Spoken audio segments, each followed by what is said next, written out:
ጤና ይስጥልን ውድ የፊንፊኔ መልቲሚዲያ አድማጭ ተመልካቾች፣ የከበረ ሰላምታችን ባላችሁበት ይድረሳችሁ እንላለን።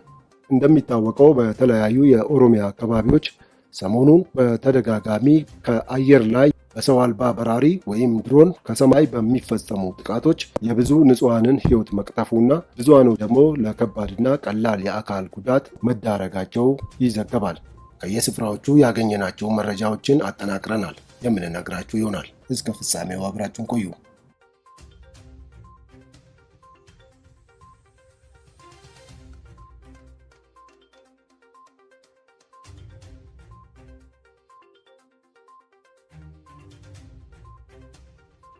አርብ ህዳር 11 ቀን 2022 ዓ.ም ለዕለቱ የያዝናቸው ወሬ እንደሚከተለው እነግራችኋለን።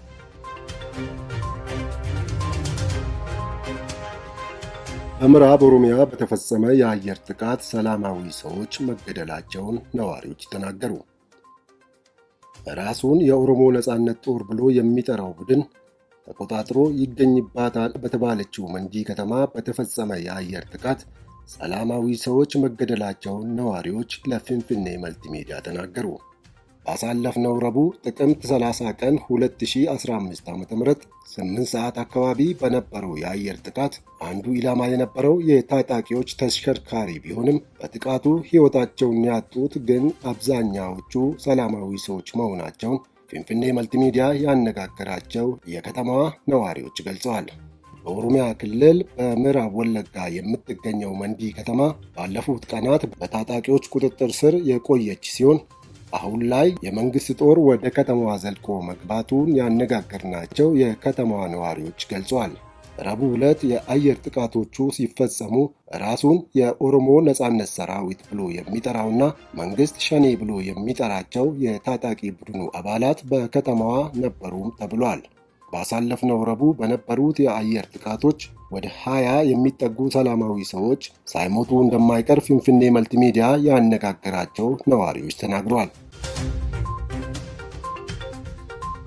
ይህ በእንዲህ እንዳለ የኦሮሞ ነጻነት ግንባር ፓርቲ ባወጣው መግለጫ የሟቾች ቁጥር ከ100 በላይ ነው ያለ ሲሆን የታጣቂ ቡድኑ ቃል አቀባይ በበኩላቸው ከትናንት በስቲያ በመንዲ ከተማ በተፈጸሙ የአየር ጥቃቶች የሞቱት 30 ሰዎች መሆናቸውንና በርካታ ሰዎች መቁሰላቸውን ገልጸዋል።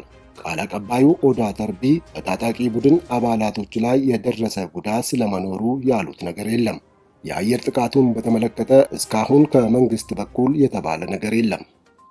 የክልሉ መንግስትም ሆነ የፌዴራሉ መንግስት ከጉዳዩ ጋር ተያይዞ ለሚነሳላቸው ጥያቄ ምላሽ አልሰጡም። የአየር ጥቃት በሚፈጸምባቸው የተለያዩ አካባቢዎች ነዋሪዎች በተደጋጋሚ የሚሉት የአየር ጥቃቱ ኢላማ ታጣቂ ቡድኑ ይሁን እንጂ ሕይወታቸውን እያጡ ያሉት ሰላማዊ ሰዎች ናቸው። በተመሳሳይ ባሳለፍነው ረቡዕ መንዲ ከተማ ላይ የተፈጸሙት የአየር ጥቃቶች ኢላማ ያደረጉት ታጣቂ ቡድኑን ይሁን እንጂ አብዛኛው ተጎጂ ሰላማዊ ሰዎች ናቸው። በዚህ ጥቃት ሕይወታቸውን ካጡት መካከል ታሪኩ ዋና የተባሉ ወንጌላዊ እንደሚገኙበትም የከተማዋ ነዋሪዎች ተናግሯል። ታጣቂዎቹ የሚይዙት መኪና መንገድ ላይ ቆሞ ነበር። ድሮን መኪናውን ሲመታ ፍንዳታ አጋጥሞ ቤት ስር ተቀምጠው የነበሩ ሰላማዊ ሰዎችን ገደለ። እግራቸው የተቆረጠም አሉ ብለዋል። የተገደሉት የታጣቂ ቡድኑ አባላት ብዙ አይደሉም። አብዛኛው የተጎዳው ሰላማዊ ሰው ነው። ይህንኑ ጥቃት በተመለከተ አስተያየታቸውን ለፊንፊኔ መልቲሚዲያ የሰጡት ሌላ ነዋሪ እዚህ መኪና ላይ የነበሩት ታጣቂ ቡድን አባላት ብዙ አይደሉም፣ ቢበዛ 5 ወይም 6 ቢሆኑ ነው። ሰው አልባ አውሮፕላኗ በሁለት መኪኖች መሃል ይህን መኪና ለይታ ነው የመታችው። መኪናው እዛው ጋየ። የተጎዳው የህብረተሰብ ክፍል ግን ብዙ ነው ብለዋል። ጥቃቱ እንደተፈጸመ እዛው የሞቱ ሰላማዊ ሰዎች ቁጥር 7 ወይም 8 ናቸው። 13 ሰዎች ደግሞ ሆስፒታል ገብተዋል ሲሉ እኚህ ነዋሪ ጨምረው ለፊንፊኔ መልቲሚዲያ ተናግረዋል። ባለፉት ጥቂት ሳምንታት በምዕራብ ኦሮሚያ የአየር ላይ ጥቃቶች ሲፈጸሙም ቆይተዋል። የምዕራብ ሸዋ ዞን እና የወለጋ ዞኖች የአየር ጥቃት ከተፈጸመባቸው አካባቢዎች መካከል ተጠቃሽ ናቸው። ከቀናት በፊት ምዕራብ ወለጋ ቦጂ ድልመጂ በተፈጸመ የአየር ጥቃት ከ60 በላይ ሰዎች ስለመገደላቸው ምንጮቻችን ከስፍራው ገልጸው ነበር። ይህ በእንዲህ እንዳለም በምዕራብ ሸዋ ዞን ሰላማዊ ዜጎች በተገኙበት የታጣቂዎች የምረቃ ስነ ስርዓት ላይ በተፈጸመ የአየር ጥቃት በርካታ ሰዎች መገደላቸውን ይታወሳል። በዚህ ጥቃት ሰላማዊ ዜጎችንና የታጣቂ ቡድኑን አባላት ጨምሮ እስከ 70 ሰዎች መሞታቸውንና ከ120 ያላነሱ መቁሰላቸው ነዋሪዎች ለፊንፊኔ መልቲሚዲያ ገልጸው ነበር። ወደ ሌላ የዕለቱ ወሬ ስናልፍ 70 በመቶ የትግራይ ክልል በኢትዮጵያ ሰራዊት ቁጥጥር ስር እንደሚገኝ ተገለጸ።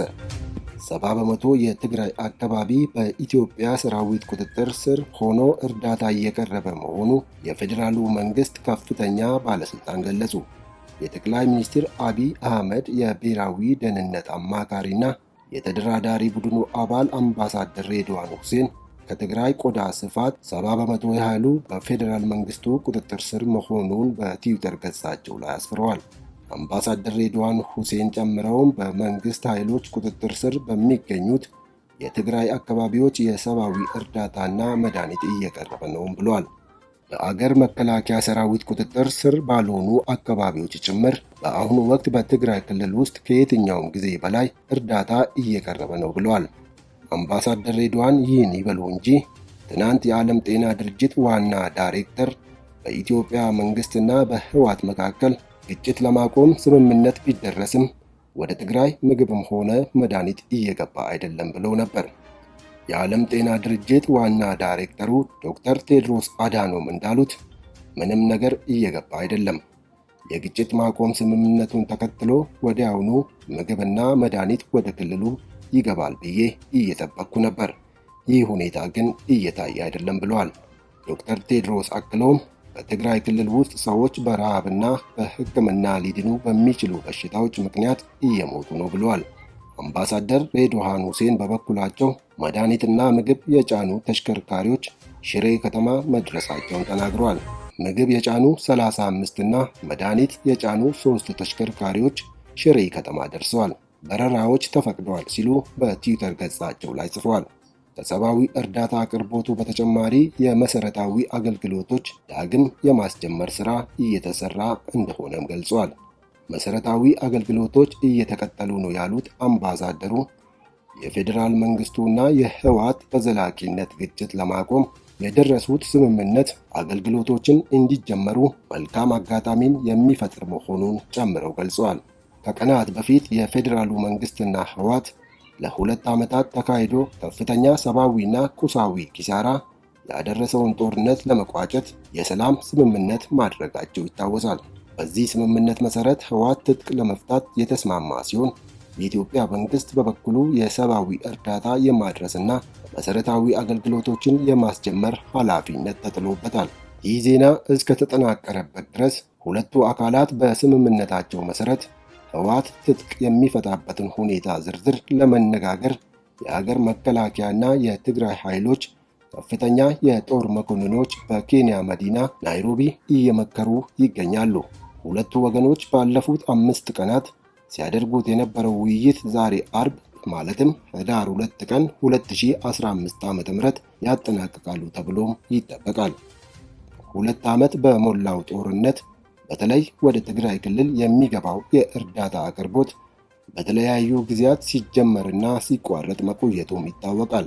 በተጨማሪም የስልክ፣ የመብራት፣ የባንክና ሌሎች መሰረታዊ አገልግሎቶች በክልሉ ውስጥ ከተቋረጡ ወራቶችን አስቆጥረዋል። በህወሓትና በኢትዮጵያ መንግስት መካከል ጦርነት በዘላቂነት ለማቆም ባለፈው ሳምንት በደቡብ አፍሪካዋ ርዕሰ መዲና ፕሪቶሪያ ውስጥ ስምምነት ሲፈረም ያልተገደበ የእርዳታ አቅርቦት ወደ ክልሉ እንዲቀርብና መሰረታዊ አገልግሎቶች በአስቸኳይ እንዲጀመሩም ከስምምነት ላይ ተደርሷል። ወሬዎቹን የነገርኳችሁ አዳነ ተስፋዬ ነበርኩ። ስለተከታተላችሁን ከልብ እናመሰግናለን። የፊንፊኔ መልቲሚዲያን የዩቲዩብ ቻናል ሰብስክራይብ፣ ሼር ያድርጉ። ፊንፊኔ መልቲሚዲያ የታሪክና የመረጃ ምንጭ